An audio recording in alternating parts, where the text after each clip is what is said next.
7 minutes after the hour of 7 o'clock, time now for a look at the news for a Wednesday. It's the 18th day of October for 2017.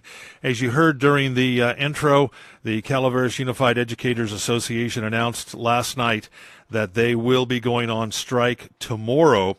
We've got Superintendent Mark Campbell on the phone with us this morning. Mark, good morning. Thanks for giving us a call today. Good morning, Jim. Thanks for the opportunity. So, Mark, in a prepared statement yesterday, you released from the district, and you say that the district's offering a 2% salary increase. Teachers Union have proposed a 6.5 increase and a $100 increase to monthly benefits. And other than that, both sides have pretty much agreed to you're all on the same page. Is there any chance, Mark, in the next 24 hours? That both sides can come together and, find that sweet spot here? Yeah, no, absolutely. And there's always a chance, and we always have hope until there's the definitive reason not to. We have negotiations set for today, 2 separate sessions, one at 10 o'clock and one at 4 o'clock. And we're going to continue to just work diligently and collaboratively until we find a resolution. So there is a chance that the strike could be avoided then? Correct. I mean, again, that's what we're going into work today with. That's every intent and every belief that we have the ability to do this. Mark, do you have the staff to keep the schools open? I know you said you're going to keep the school open. Just going to try to you're going to try to keep it as normal as possible. Have you hired? Do you have a list of substitutes that are ready to come in on Thursday and take over? Yes, we do. Yeah, we have a list of substitutes. And again, our plan right now, Jim, is to conduct operations as normal as possible. Admittedly, there will be a significant impact, but to provide that safe and secure learning environment for kids is our objective. We have the bodies in place to do so, and unless conditions change otherwise today, we're fully prepared to remain open tomorrow and beyond. So, Mark, let me just ask you the elephant in the room question here, okay? Okay. Why not give them the 6.5% increase? Yeah, that's a pretty big elephant in the room. Hey, yeah. In trying to boil down a very complex situation and answer in a simple, concise, radio-friendly, soundbite, if you will. I mean, what we're trying to do is thread the needle. Because if we honestly could, we would love to give the 6.5. We would love to increase compensation for all staff.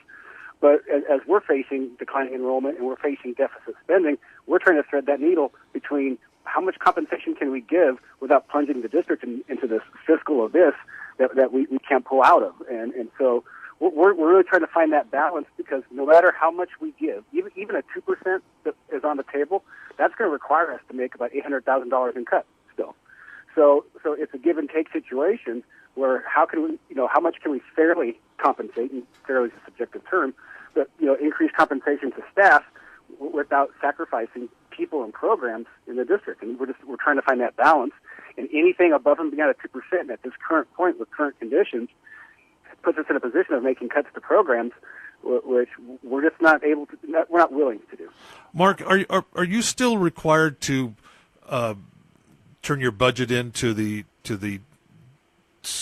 school, the county office? Yeah, the county office. Yes. Yes, we are. They're in charge of our fiscal oversight to make sure that we are submitting a budget that is balanced with a minimum 3% reserve, not just in the current year, but we have to project out 3 years, right, and submit that for approval.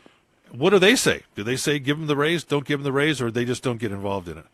No, we have external budget analysis people who have looked at our budget, but also county office. And the county office even said in the public board meeting, if you give what is being asked of you, you will automatically submit a negative budget. And the county office would step in and provide some pretty significant intervention to help us correct, the decisions that we would be tasked to make.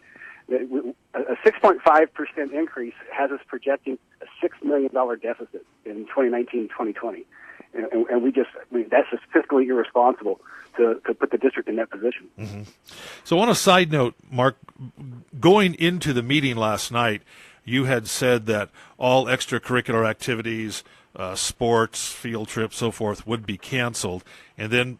But during a closed session last night, you came back and decided that you would not cancel or postpone, for example, Friday's football game here in Sutter Creek with Amador. You'll play that game.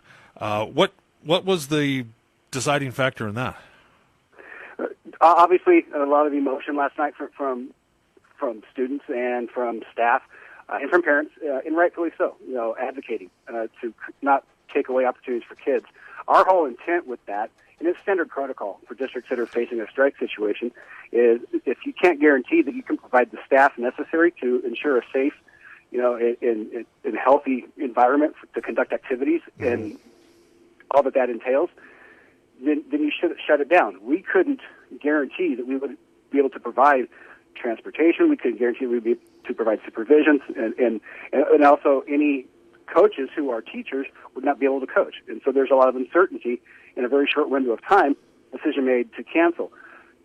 Since then, we had staff, athletic directors, and whatnot, advocate and take steps to close the gaps on any health and safety concerns to the degree that the board, based upon the input from the public and based upon the work that was done, specifically at Calaveras High School by Mike Kep, athletic director, to go ahead and reverse that decision, allow the events to continue, still presents an element of risk, but not enough that we don't feel that it's worthwhile. It's worthwhile to have the kids, engage in the opportunities. Don't take it away from the kids, and kind of just again, these are uncertain times. But so, for example, like Jason, Coach Weatherby, who's also a teacher, he won't be on the field, but he has walk-on coaches that are employed by the district but have other jobs that aren't teachers.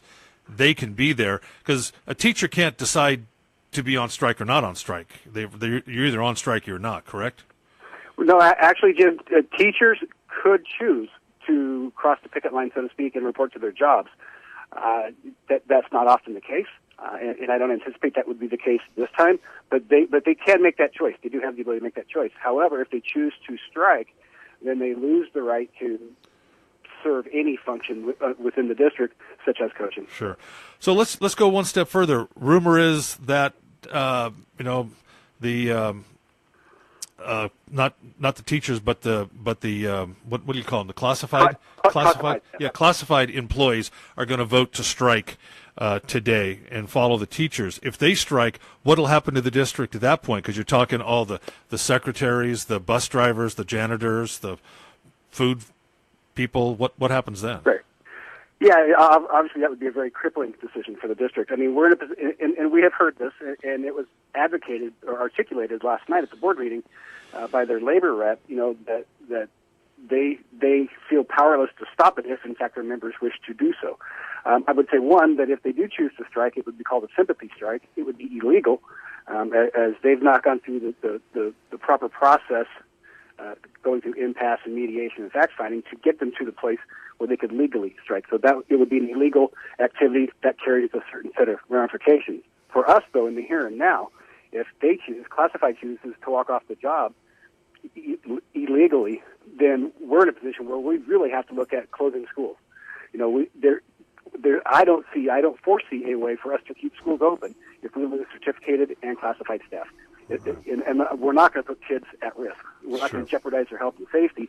And this is a decision we have to really make this morning, no later than early afternoon, even knowing that this, quasi-alleged strike vote isn't happening until tonight. Sure.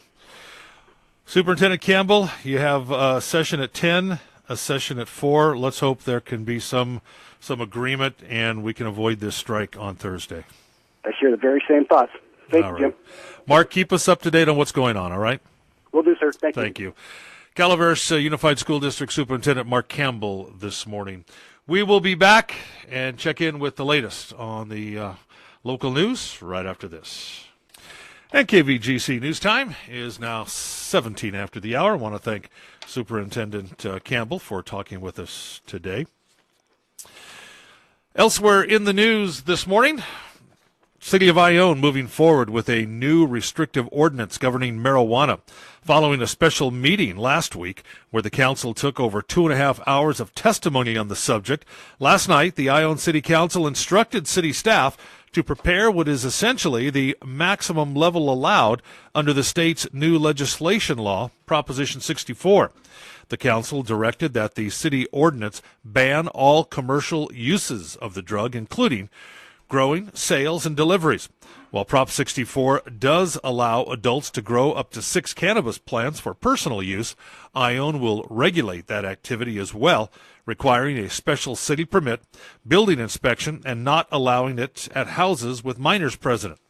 The city has also till the end of the year to adopt these ordinances before state regulations go into effect. In other business last night, the council approved a new ordinance and fee for building secondary dwellings or granny flats in the city with the goal to make it easier and cheaper to add those dwellings. The council also took up a trio of items related to the city's sewer system, including additional money for the city's wastewater engineer, a new groundwater monitoring contract, and change orders for work currently going on at the city sewer plant. Work on lining a pair of treatment ponds at the plant is expected to be completed by the end of the month. A Calaveras County man who will face murder charges for the September shooting death of his son, David Bilderback, will stand trial on charges of murder and a special allegation enhancement of committing a violent felony for the alleged use of a firearm in the death of his son, Cole Bilderback. Calaveras County Superior Court Judge Timothy Healy made the ruling earlier this week following Bilderback's 1-hour preliminary hearing. Bilderback's lawyer, Steve Krinsky of the Calaveras County Public Defender's Office, told Judge Healy he plans to file a motion to dismiss due to deficient evidence. He argued that the evidence was not sufficient enough to determine whether the shooting was a homicide or a murder. Judge Healy ruled in favor of the prosecution anyway and moved forward with the charges as stated. The case is scheduled for an arraignment on October 30th at 9 a.m. Bilderback will remain in custody, subject to bail being set at $3 million. Well, more bear sightings reported over the past few days throughout both Amador and Calaveras counties, according to KVGC listeners. Friday morning, a bear spotted off Carson Drive in the Pioneer area, while another bear was spotted Saturday morning off Highway 26 near Paloma. Now, as previously reported, these were the usual bear in the garbage sightings. Fish and Wildlife officials have a series of tips to prevent bear problems on your property. First off, never feed bears. Report any instance of bears being fed or getting into human food. Place trash in bear-proof containers. Never leave pet food outside or make bird feeders accessible to bears. Now, officials also say if you come in contact with a bear, be aggressive, but use caution. Black bears are very common in our area and have become used to humans and no longer have a strong fear of us. Fish and Wildlife authorities say be responsible, take the proper actions and precautions when dealing with wildlife. And the flu season is on the horizon. Sutter Amador Hospital will be hosting 2 free community flu clinics. Cases of influenza can show up as early as November, with the flu season lasting through April. Sutter Amador Health recommends that everyone in the community who can get vaccinated should get vaccinated. The first of 2 clinics will be held this Saturday from 10 to 2 at the Hospital Outpatient Services Center. Another will be held on Sunday, November 19th. Flu immunizations will not be available at Amador County schools this year, so this is a good opportunity to have your children immunized at no cost to you. Flu shots are available to anyone over the age of 3. If you can, when you come to get your shot, bring a non-perishable food item to donate to the Interfaith Food Bank. These community clinics are possible thanks to the partnership with Amador County Public Health, Amador Sutter Medical Foundation, and the Amador County Unified School District and the hospital itself. Well, that's a look at local news on a Gold Country Wednesday morning. From the KVGC News Center, I'm JD. And I'm Jim Geedy reporting.